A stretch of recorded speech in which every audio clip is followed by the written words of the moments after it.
Hello मित्रों, नमस्कार। विज्ञानशाला परिवार में आपका स्वागत है।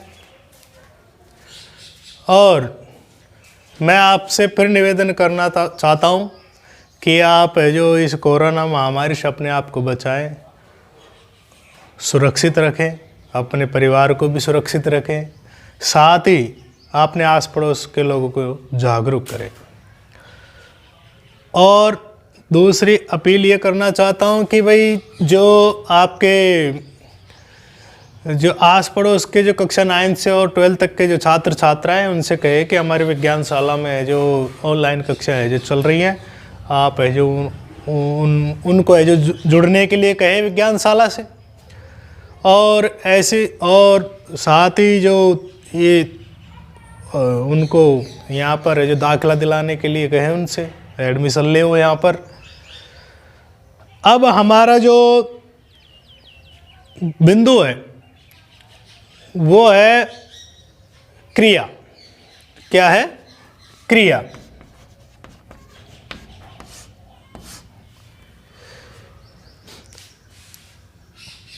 यदि प्रयोग के आधार पर शब्द के भेद किए जाए तो वे दो प्रकार के होते हैं।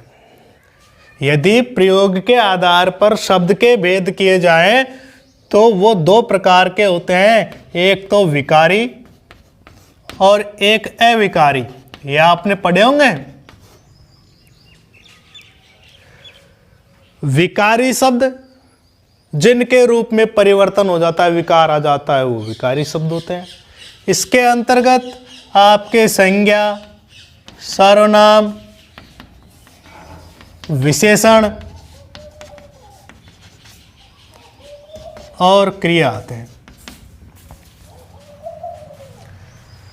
जबकि अविकारी के अंतर्गत आपके जो क्रिया विशेषण,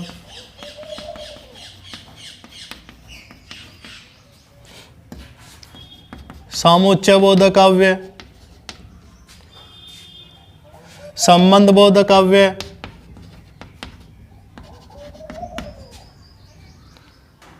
विस्मय आदि बोधक,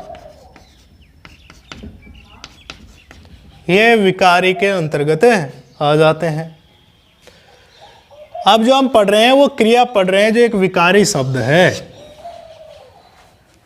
विकारी शब्द है। और इसी के बारे में आज हम अध्ययन करेंगे। और हिंदी व्याकरण का सबसे महत्वपूर्ण बिंदु है। पहले आप ये देखिए कि क्रिया की उत्पत्ति कैसे हुई, क्रिया कहते किसे हैं।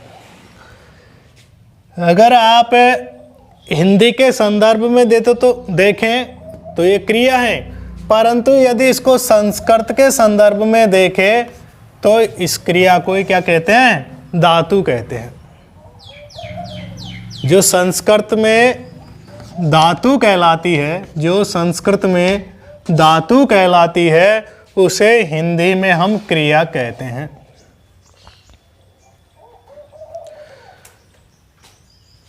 दूसरी बात देखिए कि जो धातु का जो मूल रूप है, धातु का जो मूल रूप है उसी में हम ना प्रत्यय लगा करके क्रिया का निर्माण करते हैं। जैसे मैंने यहाँ पर संस्कृत की लिख धातु लिखी और उसमें ना प्रत्यय जोड़ा तो ये बन गया लिखना। अब यहाँ पर तो ये मूल रूप में तो धातु है ये लिख, परंतु ना प्रत्यय जुड़ते ये लिखना हो गया। और ये जो अब रूप तैयार हुआ है ये क्रिया का हुआ है। किसका रूप तैयार हुआ है? क्रिया का। तो कहने का तात्पर्य है कि हिंदी भाषा की यदि मूल भाषा देखे तो संस्कृत है, और यदि क्रिया का मूल रूप देखे तो धातु है। जैसे यहाँ पर मूल रूप लिख है, उसमें ना प्रत्यय जोड़ा और ये हो गया लिखना। ये तो इसके व्युत्पत्ति के संदर्भ में हो गया। परंतु क्रिया कहते किसे हैं? और ये आपने जो छोटी कक्षाओं से इसको है जो काफ़ी है जो इसको पढ़ा है, इसको याद किया होगा, इसको रटा होगा, और वही परिभाषा अब है। परंतु अब मेरा जो जोर है वो इस बात पर है कि अब हम रटे नहीं, अब हम इसको है जो समझने की कोशिश करें। और ये जो कक्षाएं हैं उनके लिए तो है ही, परंतु ये टॉपिक है प्रतियोगिता जो परीक्षाएं हैं उनके लिए भी महत्वपूर्ण है। तो इसलिए इसको आप ध्यान से देखें, ध्यान से पढ़ें और इसको समझने की कोशिश करें।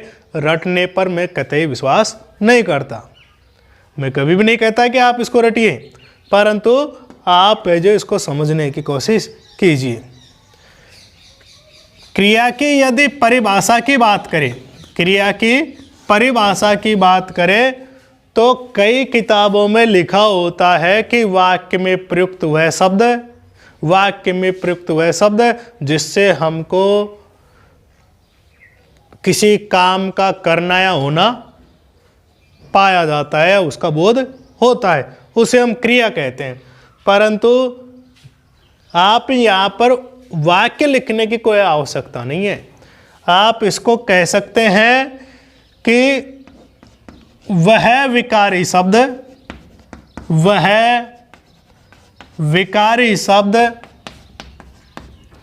जिससे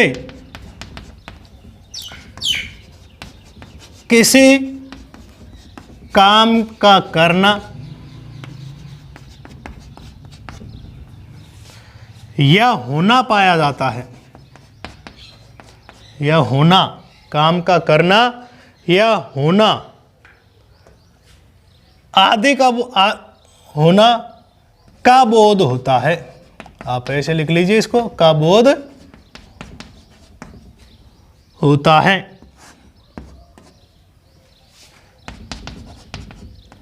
उसे क्रिया कहते हैं। आई समझ में? तो कहने का तात्पर्य कि वह शब्द जिससे हमें किसी कार्य को होने का या करने का बोध होता है उसे हम क्रिया कहते हैं। अब इसको अब आपने जो पढ़ा तो है और रटा भी होगा, यहाँ पर तो करना है, यहाँ पर है होना है, परंतु इनका वाक्य में प्रयोग हमको पता नहीं है कि ये करने का अर्थ में तो कहाँ पर हो रहा है और होने के अर्थ में कहाँ पर होता है, ये हमको पता नहीं है। प्राय ज़्यादातर छात्रों को ऐसा पता नहीं है, बस उसने तो रट लिया कि ये करना और होने का बोध होता है, परंतु वास्तविक रूप में देखें तो हमने फिर इसके एक दो उदाहरण देख करके हाँ भाई ये क्रिया है, इससे काम का करना पाया जाता है, परंतु हम ये नहीं कह सकते इससे करना पाया गया है कि होना पाया गया है, क्योंकि इसका शायद ही छात्रों को है जो पता हो। तो मैं इन दोनों के जो करना है और जो होना है, इन दोनों का उदाहरण दे करके आपको मैं बताता हूँ कि कहाँ पर तो करना अर्थ है जो इसका बोध होता है और कहाँ पर होना अर्थ का बोध होता है। तो एक उदाहरण है, उदाहरण देखिए कि राम पुस्तक पढ़ता है, राम पुस्तक पढ़ता है। और दूसरा उदाहरण है राम कमरे में है।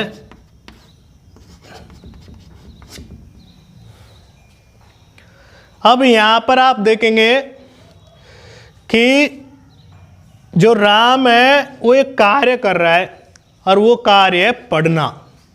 कार्य क्या है? पढ़ना। तो यहां पर करने का जो उदाहरण है वो तो है ये पढ़ता है, और यहां पर क्रिया क्या हो गई? पढ़ना, पढ़ता। और होना यानी कि मौजूद, उपलब्ध होना, ये जो इसके संदर्भ में हम यदि उदाहरण देखेंगे तो ये है, यहाँ पर ये जो है जो क्रिया है ये उपस्थिति को दर्शा रही है कि कमरे में कोई न कोई है। अब वो काम कुछ नहीं कर रहा है, बस उसकी उपस्थिति को दर्शा रहे हैं। तो इसलिए ये जो शब्द हैं ये करना, ये तो आपकी क्रिया पढ़ना, पढ़ता या पढ़ना लिखना जो भी है उसके लिए हो रहा है, और जो होना अर्थ है ये मात्र उपस्थिति को दर्शाता है। अब हम है जो बस यही देखते आते हैं कि इनको हम जोड़ते नहीं है, ये इनको समझने की कोशिश नहीं करते हैं कि करना होना पाया जाता है, और दो उदाहरण लिख दिए कि हाँ साहब ये भी है जो क्रिया है और ये भी क्रिया है, परंतु इस चीज़ का हम ज्ञान नहीं करते कि यहाँ पर जो करना है वो तो किस क्रिया से बोध होता है और जो होना है वो किस क्रिया से बोध होता है। ये जो छोटी छोटी बातें हैं ये आगे चल करके हमको परेशान करती हैं। हिंदी है, हम जन्म से पढ़ते आ रहे हैं इसको, परंतु हमने इसके प्रति है जो जागरूकता नहीं रखी, इसको हम है जो इग्नोर करते रहे, इसकी है जो कहीं न कहीं हम उपेक्षा करते रहे, तो ऐसी स्थिति में ये हमारे लिए मुसीबत बन जाती है, जबकि हमको इसको पढ़ने पर गर्व होना चाहिए। अब आप देखिए कि जो क्रिया है, अब ये परिभाषा आपकी यहाँ तक समाप्त हो गई। अब इसके बाद में यदि आप देखेंगे तो जो क्रिया के भेद हैं, क्रिया के जो भेद हैं उनके बारे में हम चर्चा करते हैं।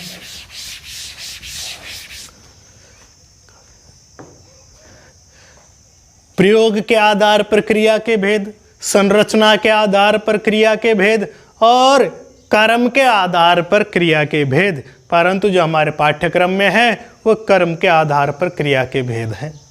तो हम इसी को पढ़ते हैं कि जो क्रिया है उस क्रिया के कर्म के आधार पर, कर्म के आधार पर क्रिया भेद, क्रिया का भेद।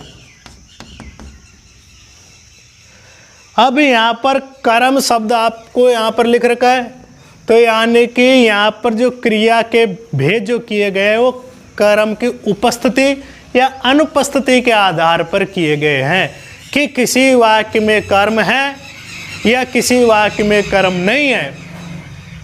इसी आधार पर यहाँ पर क्रिया के भेद किए गए हैं। और ये जो भेद होते हैं बड़ा दो प्रकार के होते हैं। क्रिया के भेद कितने प्रकार के होते हैं? दो प्रकार के होते हैं। कई भैया बहनों को तो है जो ये बात नॉर्मल लगती है क्योंकि उन्होंने पढ़ा है, अच्छी तरीके से पढ़ा है, परंतु मैं पूर्ण यकीन के साथ कह सकता हूँ कि आपको यहाँ पर कुछ अलग सीखने को ज़रूर मिलेगा। तो आप है जो इसको है जो ऐसे न करें कि इसको हम जानते हैं, इसको पढ़ने की आवश्यकता नहीं है, ऐसा न करें। इसको आप पढ़ें और देखें, इसमें आपको निश्चित है कुछ न कुछ सीखने को ज़रूर मिलेगा। कुछ न कुछ नहीं, मैं तो ये मानता हूँ कि बहुत ज़्यादा आपको यहाँ पर नई चीज़ें मिलने वाली हैं। आप है जो इसको ध्यान से पढ़ें। अब कर्म के आधार पर क्रिया के भेद होते हैं दो। जो पहला भेद है वो अकर्मक है।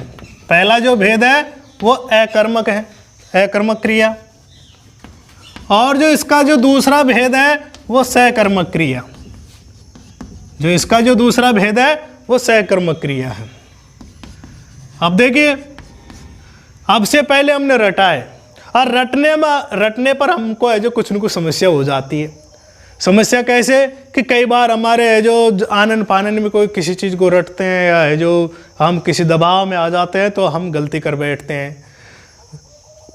जो परीक्षा में पूछा जाता है अकर्मक किसे कहते हैं, यह अकर्मक का उदाहरण दे दिया जाता है और हम है जो उसको सहकर्मक की परिभाषा में बदल देते हैं। यानी कि वो पूछ अकर्मक क्रिया की परिभाषा रहा है और आप है जो रट्टू मारने के कारण आपने किसकी लिख दी? सहकर्मक क्रिया की परिभाषा लिख दी। और ये एक नहीं, कई छात्र छात्राओं से ऐसा हो जाता है। अब मैं आपको दावे के साथ कह सकता हूँ कि आपने इस वीडियो को अगर अच्छी तरह से देख लिया तो निश्चित ही वो समस्या आपकी दूर हो जाएगी। वो जो भ्रांति है, जो संशय, जो संदेह है, वो हमेशा के लिए दूर हो जाएगा। तो इसलिए आप यहाँ पर देखिए कि अकर्मक क्रिया और सकर्मक क्रिया, ये कर्म के आधार पर दो भेद है। अब आप इसे जो अकर्मक क्रिया है इसके बारे में देखें तो ये आप देखेंगे यहाँ पर धन कर्म, ऐसे इसका विच्छेद हो रहा है कि नहीं, कि यहाँ पर भी कर्म है और देखो यहाँ पर भी कर्म है। अब यहाँ पर आप देखेंगे कि ए का अर्थ जो हम लेते हैं वो रहित में लेते हैं। रहित यानी बिना, बिना भी आप कह सकते हैं इसको, रहित या बिना के अर्थ में लेते हैं, और कर्म आपके है। तो आप देखिए कि अकर्मक क्रिया कहते किसे हैं कि जिसमें है जो कर्म नहीं हो। जिस क्रिया के साथ कर्म नहीं हो वो अकर्मक क्रिया कहलाती है। अर्थात ऐसी स्थिति में दो चीज़ें आपके सामने होंगी, और वो दो चीज़ें क्या हैं कि अकर्मक क्रिया में होता क्या है कि कर्म के साथ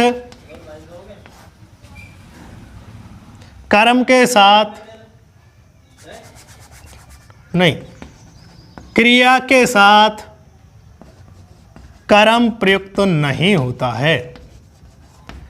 कि जब आप वाक्य देखेंगे तो क्रिया होगी और क्रिया के साथ आपको कर्म बिल्कुल प्रयुक्त नहीं होता है। आ रही है समझ में कि आप देखेंगे कि अकर्मक क्रिया में क्रिया के साथ कर्म प्रयुक्त नहीं होता है, कि यानी कि उस वाक्य की जो क्रिया होगी या जो वाक्य होगा उस वाक्य में कर्म नहीं होगा। इसका जो दूसरी जो चीज़ है वो ये है कि इसमें आप जो क्रिया का प्रभाव, जो क्रिया का प्रभाव है वो कर्ता पर पड़ता है। किस पर पड़ता है? कर्ता पर पड़ता है। यानी कि क्रिया जो हलचल करेगी वो कर्ता के अनुसार करेगी। तो कहने का तात्पर्य है कि यहाँ पर इस अकर्मक क्रिया में क्रिया के साथ कर्म प्रयुक्त नहीं होता है, साथ ही जो क्रिया का प्रभाव है वो कर्म पर न पड़ करके किस पर पड़ता है बेटा? कर्ता कारक पर इसका प्रभाव पड़ता है। अब ये जो खुद आप जो कुछ अकर्मक क्रियाएं वो मैं आपको यहाँ पर बता देता हूँ। पूरी क्रियाएं तो यहाँ पर लिख पाना संभव नहीं है, परंतु कुछ महत्वपूर्ण क्रियाएं उनको मैं लिख देता हूँ। तो आप देखिए, जो रोना है, रोना, सोना, चढ़ना, बैठना, उड़ना,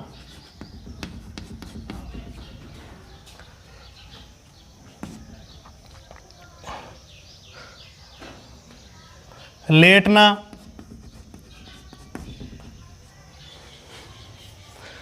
हंसना, ये प्रमुख जो क्रियाएं हैं ये आपकी अकर्मक क्रियाएं हैं। इसके जो उदाहरण है वो आप देख लीजिए कि उदाहरण कौन कौन से हैं इसके। मैं फिर कह रहा हूं, आप ध्यान से इसको पढ़िए। अकर्मक क्रिया के अगर आप उदाहरण की बात करें तो जैसे कि मैं यहां पर लिखता हूं, रावण हंसता है।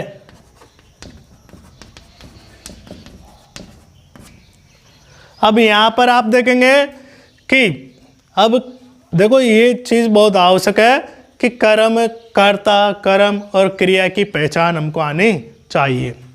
तो इसका एक छोटा सा तरीका है, उसके द्वारा हम जो पहचान कर सकते हैं।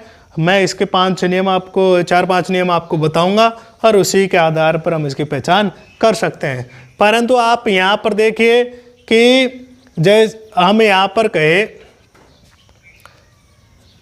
मोहन खाना खाता है।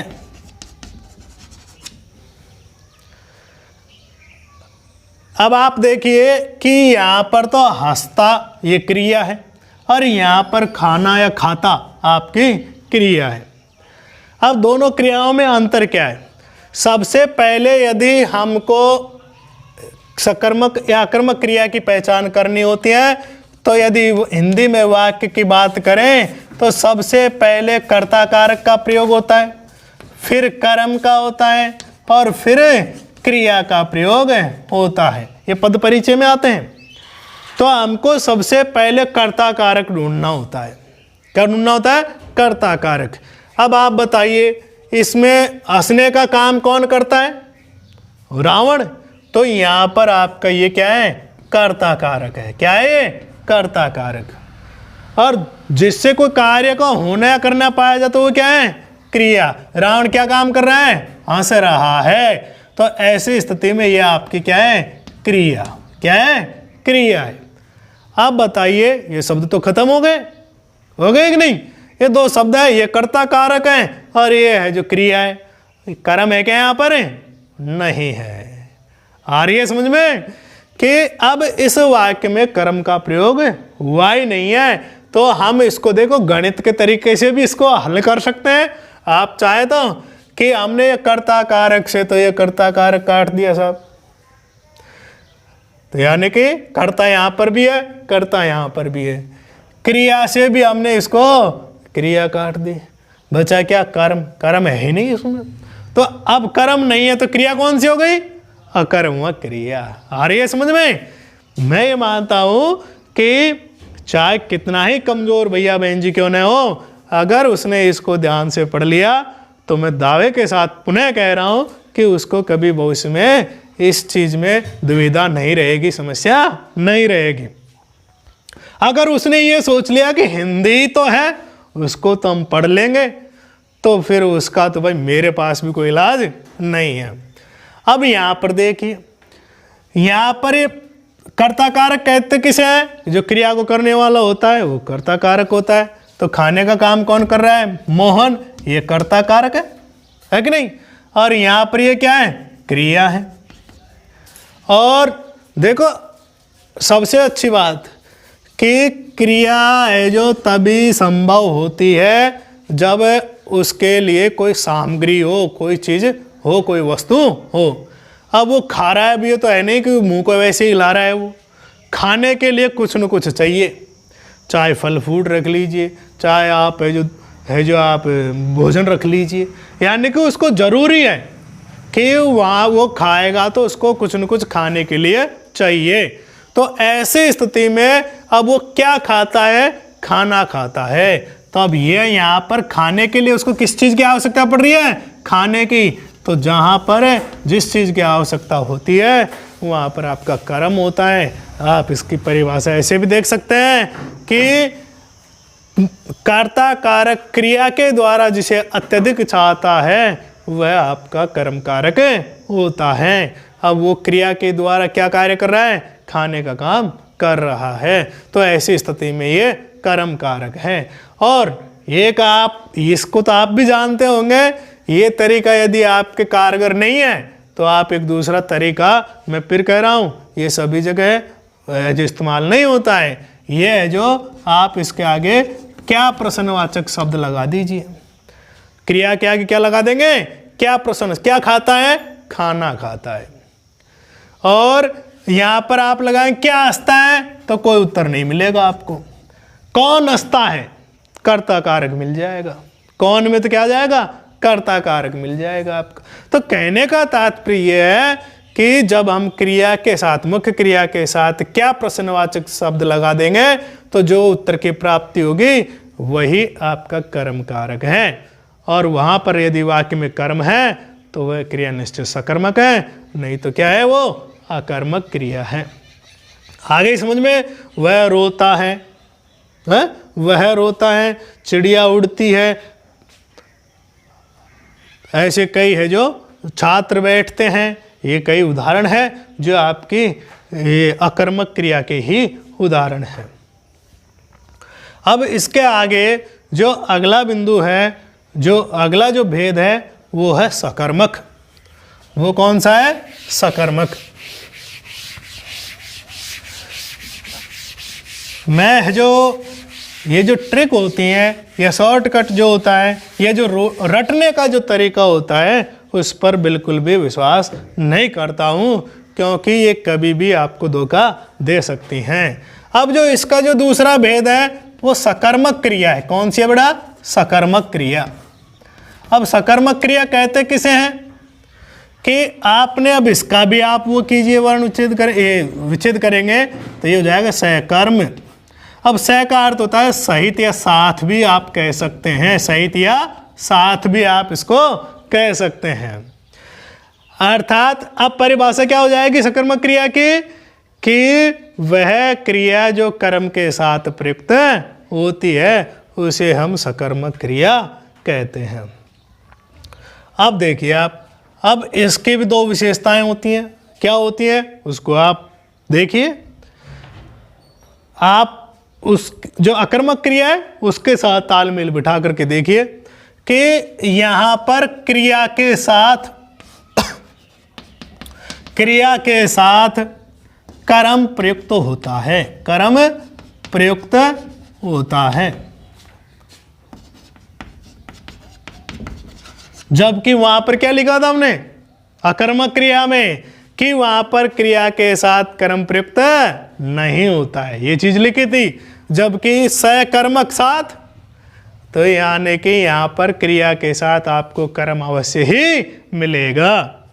जो दूसरा जो इसका है वही उसी के आधार पर आप है जो इसको देखिए, वहां पर लिखा था हमें क्रिया का प्रभाव किस पर पड़ता है, कर्ता पर पड़ता है, और स्वाभाविकता क्योंकि वहां पर कर्म है ही नहीं तो वहां पर किस पर पड़ेगा, कर्ता पर पड़ेगा। इसका भी मैं एक तरीका बताऊंगा वो प्रभाव वाला। अब यहां पर क्रिया का जो प्रभाव है, क्रिया का प्रभाव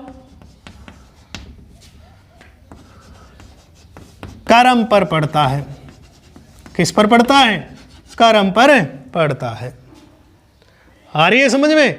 अब प्रभाव का कहने का तात्पर्य है कि हमने देखो यहां पर ये लिखा था, ये कर्ता कारक, कर्म कारक और क्रिया, ये वाक्य में मुख्य चीजें होती हैं। अब आप देखिए कि क्रिया की एक खास बात होती है। क्रिया की क्या खास बात होती है बेटा, कि क्रिया अपने से ठीक पहले वाले शब्द पर प्रभाव डालती है, कि अपने से जो ठीक पहले जो शब्द आया है उस पर प्रभाव डालती है। तो यहाँ पर आप देखिए कि यहाँ पर क्रिया से ठीक पहले क्या है, कर्म है। तो अब यहाँ पर क्रिया किस पर प्रभाव डालेगी, कर्म पर प्रभाव डालेगी। परंतु यदि वाक्य में कर्म होगा ही नहीं तो इसका मतलब ये नहीं है कि अब वहाँ पर है जो क्रिया प्रभाव डालना ही छोड़ देगी, नहीं, अब वो आगे वाले का नंबर लेगी। यानी कि अब वो है जो कर्म नहीं है तो फिर किस पर प्रभाव डालती है, वो कर्ता कारक पर प्रभाव डालती है। तो कहने का तात्पर्य है ये क्रिया का स्वभाव होता है कि वह सबसे पहले जो ठीक अपने आगे जो भी है कर्म, उस पर वो प्रभाव डालती है, और यदि कर्म मौजूद नहीं है तो फिर वो कर्ता पर प्रभाव डालती है। तो यही आपका यहाँ पर नियम काम कर रहा है कि आप देखेंगे कि यदि वाक्य में कर्म है, ये वैसे ही है कि जैसे हम प्रार्थना करते रहते हैं या प्रतिज्ञा करते रहते हैं, जब आगे हाथ कर यूँ सीधे बिल्कुल हाथ खड़ा करके है जो प्रतिज्ञा बोलते रहते हैं। जो एक बच्चा है जो आगे वाले बच्चे के कंधे पर क्या रख लेता है, हाथ, यानी कि वो उसको प्रभावित करता है। अब वो बच्चा नहीं होगा तो निश्चित ही उससे आगे वाले को प्रभावित करेगा। तो ठीक वैसे यहाँ पर है, तो आप देखेंगे कि ये जो क्रिया है ये कर्म पर प्रभाव डालती है, वाक्य में कर्म नहीं है तो वो कर्ता पर डालेगी। अब हमने जहाँ पर कर्म नहीं था उसे अकर्मक क्रिया कहते हैं, और जहाँ पर कर्म है उसे सकर्मक क्रिया कहते हैं। अब इसमें बहुत सारी जो क्रियाएं आती हैं वो आप देख लीजिए। इसमें लिखना, कुछ मुख्य लिख देता हूं, लिखना, पढ़ना,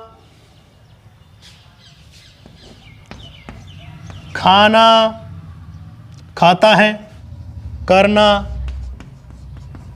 ये आपकी जो क्रिया है इसमें आ जाती है, और इनके साथ निश्चित ही है जो आपके कर्म प्रयुक्त होता है।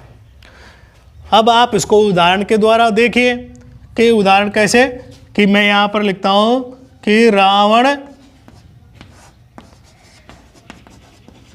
पुस्तक पढ़ता है। भाई क्या पढ़ रहा है, रावण पुस्तक पढ़ता है। अब आप यहाँ पर देखिए, सबसे पहले आप देखो, सबसे पहले आप इस चीज़ को देखिए कि यदि आपको क्रिया सकर्मक है कि अकर्मक है इसकी पहचान करनी है तो आप वाक्य में सबसे पहले क्रिया को ढूंढिए। सबसे पहले क्रिया को ढूंढिए, फिर क्रिया के आधार पर दूसरे नंबर पर आप कर्ता कारक को ढूंढिए, और फिर अन्य जो कारक बचे हैं उनको ढूंढिए। परंतु कर्ता कारक की पहचान करना अति आवश्यक है। अगर आपने कर्ता कारक की पहचान कर ली तो आधी सी समस्याएं आपकी वैसे ही समाप्त हो जाएंगी, और वो समस्याएं क्या हैं वो हम आपको इसमें बताएंगे। जैसे कि आप देखेंगे यहाँ पर जो पढ़ता है, कौन पढ़ता है भाई, कौन उत्तर है जो आए, कौन प्रश्नवाचक शब्द से हम उत्तर प्राप्त करेंगे तो क्या है वो, रावण। ये आपका क्या है बड़ा, कर्ता कारक है। क्या ये, कर्ता कारक है। और अब वो क्या पढ़ता है, क्या पढ़ता है, तो उससे उत्तर प्राप्त हो जाएगा क्या, पुस्तक पढ़ता है। तो कहने का तात्पर्य है कि क्रिया ने ठीक अपने आगे वाले शब्द पर है जो प्रभाव डाला है, तो ऐसी स्थिति में यहाँ पर ये कर्म है, और कर्म की मौजूदगी में यह जो क्रिया है वो आपकी सकर्मक क्रिया है। आ गई समझ में। तो ये सकर्मक क्रिया आपकी यहाँ तक है। अब इससे आगे हम है जो अगले वीडियो में पढ़ेंगे, ये जो सकर्मक क्रिया है उसके भेद है जो हम अगली वीडियो में पढ़ेंगे। तब तक के लिए धन्यवाद।